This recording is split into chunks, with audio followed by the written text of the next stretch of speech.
তো আজকে নিয়ে পাঁচ পাঁচ ছয় দিন আমি বরিশালে আছি। আমার এলাকাতেই মেনলি ছিলাম, আজকে বরিশালে আসলাম।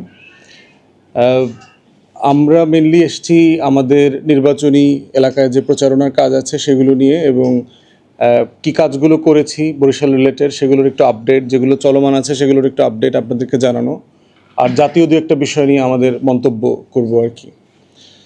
প্রথম কথা হচ্ছে যে গত সপ্তাহে আমি সচিবালয়ে গিয়েছিলাম আপনার 6 লেনের কাজের অগ্রগতি আর মিরগঞ্জ সেতুর কাজের অগ্রগতি জানবার জন্য।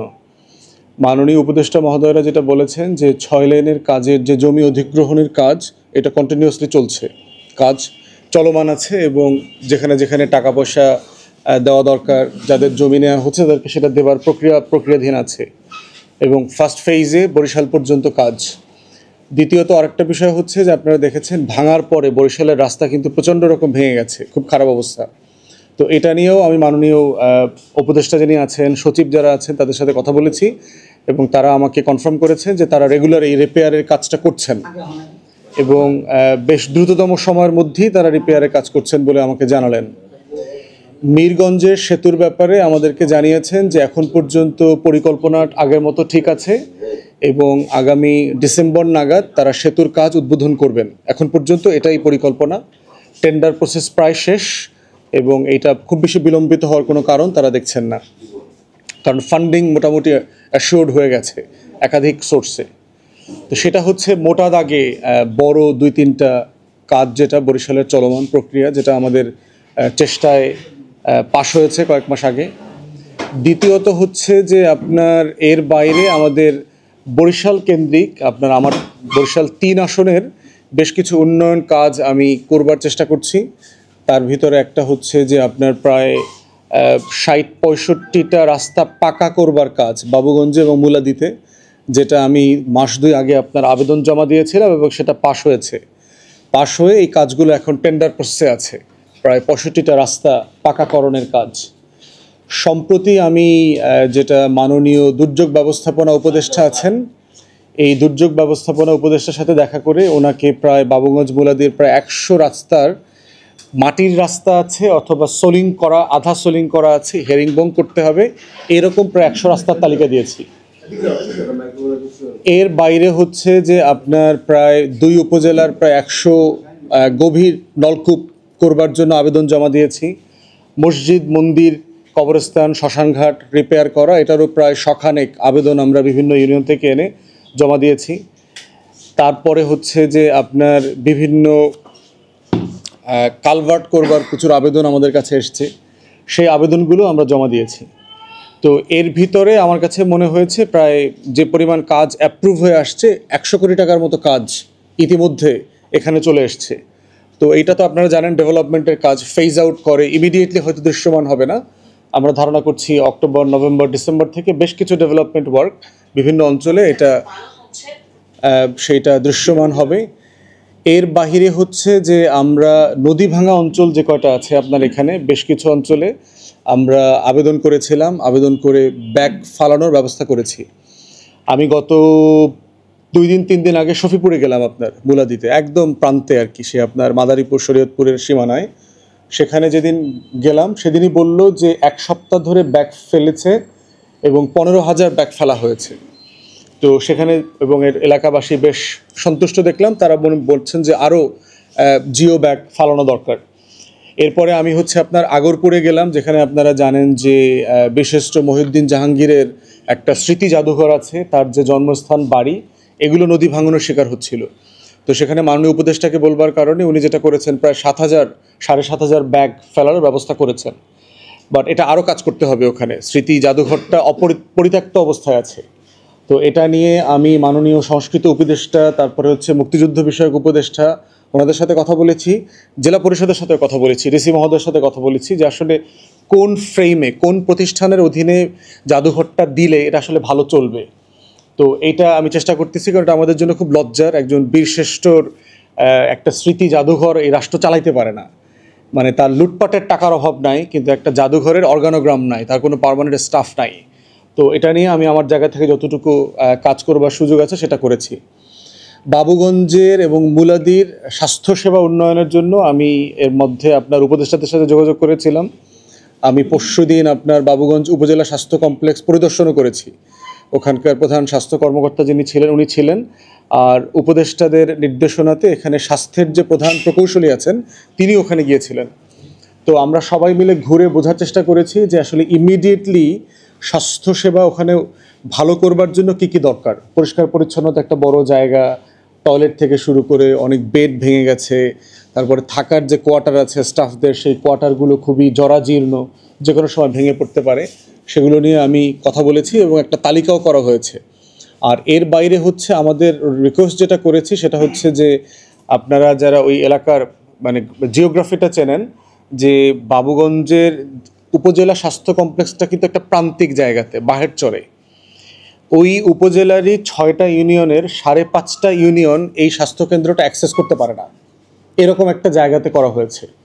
আবার স্বাস্থ্য মন্ত্রণালয়েরই বাবুগঞ্জ শহরে খানপুরাতে আপনার ওলন কাঠি নামে একটা জায়গা আছে, ওখানে 20 শয্যা বিশিষ্ট হাসপাতালের জন্য 3 একর জমি অধিগ্রহণ করা আছে, সরকারের ইতিমধ্যে কেনা আছে। তা আমরা অনুরোধ করেছি যে স্বাস্থ্যকেন্দ্রটাকে আসলে উপজেলা শহরে কেন্দ্রে নিয়ে আসা দরকার, যেখানে সব ইউনিয়ন অ্যাক্সেস করতে পারবে। তো সেটাও ওনারা দেখবেন বলেছেন। আর এর মধ্যে হইল স্বাস্থ্য উপকেন্দ্র আছে, আপনারা জানেন প্রত্যেকটা ইউনিয়নে 3টা উপকেন্দ্রের অবস্থা বেশি খারাপ। তো আমরা ইতিমধ্যে 3টা উপকেন্দ্র মেরামত করবার জন্য আবেদন পাঠিয়েছি। তার ভিতরে একটা হচ্ছে মোহনগঞ্জে, আর একটা হচ্ছে আগরপুরে, একটা জাহাপুরে, 3টা স্বাস্থ্য উপকেন্দ্র, আর 10টা কমিউনিটি ক্লিনিক যাদের অবস্থা খুব খারাপ সেগুলো রিপেয়ার করবার জন্য আমরা আবেদন করেছি। এবং ইতিমধ্যে দেখলাম যে উপজেলা থেকে আপনার এই আবেদন স্বাস্থ্য নির্বাহী যে প্রকৌশলী আছে সেখানে চলে গেছে। তো এইটা হচ্ছে মোটা দাগে যে এলাকার মানুষের জন্য যা যা করার চেষ্টা করা দরকার, যেগুলো আমরা জেনেছি। আর প্রতিনিয়তই তো বিভিন্ন সমস্যা এলাকার আসছে, সেগুলো নিয়ে আমরা আমাদের জায়গা থেকে যতটুকু সম্ভব কাজ করা সেটা আমরা করে যাচ্ছি আর কি। তো সেটা হচ্ছে বরিশালের আপনার বরিশাল 3-এর নির্বাচনী এলাকার একটা ব্যাপার। ওভারঅল নির্বাচনী পরিবেশ এখন পর্যন্ত খুব ঝামেলাপূর্ণ মনে হচ্ছে না, কিন্তু বিএনপির মানে আভ্যন্তরীণ গ্রুপিংটা খুব মারাত্মক মনে হলো আমার চোখের সামনে। আমি 2 গ্রুপের রামদা মিছিল দেখলাম মাধব পাশায়, গতকালকে অথবা পরশু দিনও কয়েক দফা মারামারি হয়েছে সেখানে, এই ওনাদের যে 2 নেতার আসা যাওয়া মিটিং এগুলো নিয়ে। তো এছাড়া মোটা দাগে বাবুগঞ্জ বুলাদিতে মোটা দাগে বড় কোনো সহিংসতা আমার জানা নাই, আমার চোখে পড়ে নাই আর কি। বাট এটা ধারণা করছি সময়ের সাথে সাথে এটা আর একটু বাড়বে। অথবা আমরা এখনই নির্বাচন কমিশন থেকে শুরু করে যারা যারা সংশ্লিষ্ট কর্মকর্তা আছেন তাদেরকে বলছি যে আপনারা এটা ইমিডিয়েটলি অ্যাড্রেস করেন, তাহলে যেন সিচুয়েশনটা আউট অফ কন্ট্রোল না হয়ে যায় সময়ের ব্যবধানে। জাতীয় বিষয়ে হচ্ছে 2টা বিষয় আপনারা জানেন, গতকালকে ঐকমত্য কমিশনে মিটিং ছিল, সেখানে জুলাই সনদে যেগুলো আমরা সব রাজনৈতিক দল একমত দ্বিমত করে একমত হয়েছি সেটার একটা ফাইনাল ড্রাফট, চূড়ান্ত ড্রাফট দেওয়া হয়েছে, যেই ড্রাফটের সাথে আমরা মোটামুটি একমত। এখন আলোচনাটা যেটা গতকালকে হয়েছে এবং আজকের পরে আগামী রবিবারের সময় তো সেকেন্ড আবার এই আলোচনাটা আছে, সেটা হচ্ছে বাস্তবায়নটা কিভাবে হবে তার উপরে নির্ভর করছে হচ্ছে জুলাই সনদে কোন কোন রাজনৈতিক দল স্বাক্ষর করছে করবে না। বাস্তবায়নের ব্যাপারে আমাদের পজিশন আগে থেকেই পরিষ্কার, সেটা হচ্ছে যেই বিষয়গুলোতে সকল রাজনৈতিক দল শতভাগ একমত হয়েছে সেটা ইমিডিয়েটলি বাস্তবায়ন হয়ে যাওয়া উচিত।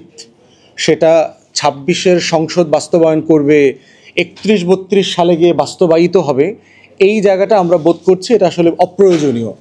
এটা একটা জাতির জীবন থেকে 5টা বছর কেড়ে নেওয়ার মতো অবস্থা হবে আর কি। যেমন ধরেন কোনটা বাস্তবায়িত হতে পারে, আমরা 70 অনুচ্ছেদের সংবিধানে 2টা বিষয়ে সবাই একমত হয়েছি, যে আস্থা ভোট এবং বাজেট, এই 2টা ছাড়া যে কোনো এমপি তার দলের বিরুদ্ধে ভোট দিতে পারবে। তো সেটা আমরা এখনই এই 2টা বিষয়ে কেন একমত হচ্ছি না? বিএনপির আরও 2টা বিষয় আছে, কিন্তু এই 2টা ব্যাপারে 70 অনুচ্ছেদে সবাই একমত। তাহলে আমরা এইটাই কেন 26-এর সংসদ থেকে বাস্তবায়িত করছি না? প্রধানমন্ত্রী এবং দলের প্রধান একই ব্যক্তি 2 টার্মের বেশি থাকতে পারবে না, আমরা সবাই একমত হয়েছি। তাহলে সেটা কেন 31 সাল থেকে বাস্তবায়িত হতে হবে, সেটা 26 সাল থেকে না কেন? তো নারীদের আসনের ব্যাপারে যেটা আমরা সবাই একটা ভদ্রলোকীয় সম্মতি, জেন্টলম্যান এগ্রিমেন্টের কথা বলা হচ্ছে, সেটার ব্যাপারে আমরা একমত হয়েছি। এইরকম যেই জায়গায় সকল রাজনৈতিক দল শতভাগ একমত হয়েছে, আমাদের পজিশন হচ্ছে সেটা আজকে থেকে স্বাক্ষরের দিন থেকে বাস্তবায়িত হতে হবে। কারণ একটা জাতি গত 1 বছর আগে একটা গণ অভ্যুত্থান করেছে, 1400 মানুষ জীবন দিয়েছে, তাদের রক্ত, তাদের পরিবারের কান্না এখনো বন্ধ হয়নি। অতএব সেই আকাঙ্ক্ষার জায়গাটা কেন আমি 5 বছরের জন্য ডেফার করে দেবো, হাইবারনেশনে পাঠিয়ে দেবো? আর যেগুলো একমত হওয়ার মতো না, সেগুলো পরবর্তীতে হবে। এখন বলা হচ্ছে যে বিএনপি যেটা বোধ করছে যে সাংবিধানিক অনেক বিষয়ে হাত দিতে হবে, যেটা সংসদ ছাড়া সম্ভব না। আমরা এটার সাথে একমত না। আমরা বোধ করছি এই সরকারটা একটা গণ অভ্যুত্থানের ম্যান্ডেটে আসা সরকার। সংবিধানের 106-এর ঘামে ভরা ওই ক্যান্টনমেন্টে বসে জুম মিটিং করে রায় দেওয়ার সরকার এই সরকার না। এই সরকার গণ অভ্যুত্থানের সরকার। অতএব যুদ্ধ, গণ অভ্যুত্থান, মুক্তির লড়াই তারা প্রত্যেকে নতুন করে ম্যান্ডেট দেয় আমাদেরকে। অতএব সংবিধান কাঠামোগতভাবে অলরেডি মরে গেছে। এই সংবিধান ডিসফাংশনাল হয়ে গেছে এবং আপনারা প্রচুর এক্সাম্পল আমি দিতে পারবো। দেখেন যে বাজেট কোথায় পেশ হওয়ার কথা, সংবিধানে বলে দেওয়া আছে বাজেট একটা নির্বাচিত সংসদে পেশ হবে। আমাদের বাজেট এবছর কোথায় পেশ হয়েছে? বিটিভিতে। অর্থ উপদেষ্টা গিয়ে 45 মিনিটের জন্য বাজেট দিয়েছেন। প্রমোশন, ট্রান্সফার, বদলি, রিটায়ারমেন্ট, চুক্তিভিত্তিক নিয়োগ, সব কিছু কে কার সাথে করার কথা, অমুকের সাথে পরামর্শ করে তমুকের স্বাক্ষরে সে করবে, সংবিধানে বলে দেওয়া আছে না? কে করতেছে? এখন করতেছে না তো। প্রধান বিচারপতি কিভাবে নিয়োগ হবে, বিচারপতি কিভাবে অ্যাপয়েন্ট হওয়ার কথা, সংবিধানে কিভাবে বলে দেওয়া আছে। আর এইবার প্রধান বিচারপতি কিভাবে অ্যাপয়েন্টেড হয়েছে। তাহলে আমরা দেখেছি 50-এর মতো ধারা ইতিমধ্যে সংবিধানের ভায়োলেট হয়ে গেছে। এবং ভায়োলেট হওয়ার মানে হচ্ছে যে সংবিধানটা আসলে ডেড। কারণ সংবিধান এমন একটা বই যেটা আপনি 2 লাইন মানবেন, 3 লাইন মানবেন না, 7 লাইন মানবেন, 10 লাইন মানবেন না, এই ধারা মানবেন, ওই ধারা মানবেন না, এইভাবে চলে না। তাহলে মানে প্রশ্ন আসবে যে কোর্টে সংবিধান কিভাবে চলছে? এটা রেফারেন্স আকারে চলছে, এটা ভ্যালিড স্টেটেড ডকুমেন্ট আকারে না। অতএব গণ অভ্যুত্থান আমাদেরকে ম্যান্ডেট দিয়েছে যে আমরা চাইলে সংবিধান পরিবর্তন করতে পারবো। কারণ সংবিধান মোতাবেক আমরা সবাই তো 7-এর কয়ের আসামি, তো রাষ্ট্রদ্রোহী মামলার আসামি। তো তাহলে আমি তো মৃত্যুদণ্ডের আসামি হয়েই তো সারা দেশে ঘুরে বেড়াচ্ছি, আমাকে তো গ্রেফতার করে না। করছে না কেন তাহলে? কারণ করছে না গণ অভ্যুত্থানের ম্যান্ডেটের কারণে করছে না। তাহলে আমাদের সবার তো ফাঁসির দড়ি ঝুলানো আছে, আমাদেরকে তো কাউকে তো ফাঁসি দেওয়া হচ্ছে না। অতএব সেই বাস্তবতায় আমরা বোধ করছি যে বিএনপির আর্গুমেন্টের সাথে আমরা একমত না। আমরা বোধ করি যে সবাই একমত হলে আমরা এখনই সংবিধান সংশোধন করতে পারবো যেখানে দরকার। হ্যাঁ, সরকার রেটিফাই করবে, নতুন সংসদ এসে যেভাবে অর্ডিন্যান্সগুলোকে রেটিফাই করবে, ডিসিশনগুলোকে রেটিফাই করবে, এই 1.5 বছর 15-2 বছরের শাসনকে রেটিফাই করবে, সংবিধান রেটিফাই করবে একটা অপশন। অথবা গণপরিষদ নির্বাচন হোক, একই নির্বাচন 6 মাসের ম্যান্ডেট থাকবে গণপরিষদের, যেখানে সংবিধানটাকে আমরা ঢেলে সাজাবো, এরপরে এটা রেগুলার পার্লামেন্টে চলে যাবে। তা আমরা বোধ করছি এই ফরম্যাটে গেলে পরে অলমোস্ট সব দল আপনার এই জুলাই চার্টার যেটা আছে সেটা বাস্তবায়নের ব্যাপারে একমত হতে পারবে। তা না হলে আমি ধারণা করছি জুলাই চার্টারকে ঘিরে একটা রাজনৈতিক অনিশ্চয়তা তৈরি হবে, যেখানে সবচেয়ে বেশি ক্ষতিগ্রস্ত হবে বিএনপি বড় দল আকারে। কারণ হচ্ছে ডাকসু নির্বাচন তার সবচেয়ে বড় এক্সাম্পল। জন আকাঙ্ক্ষাকে যদি আমরা রিড করতে না পারি, সময়কে যদি রিড করতে না পারি, 91 অথবা 2001-এর মানদণ্ড দিয়ে যদি 2025-কে করবার চেষ্টা করি, তাহলে এই পড়াটা ভুল হবে আমাদের।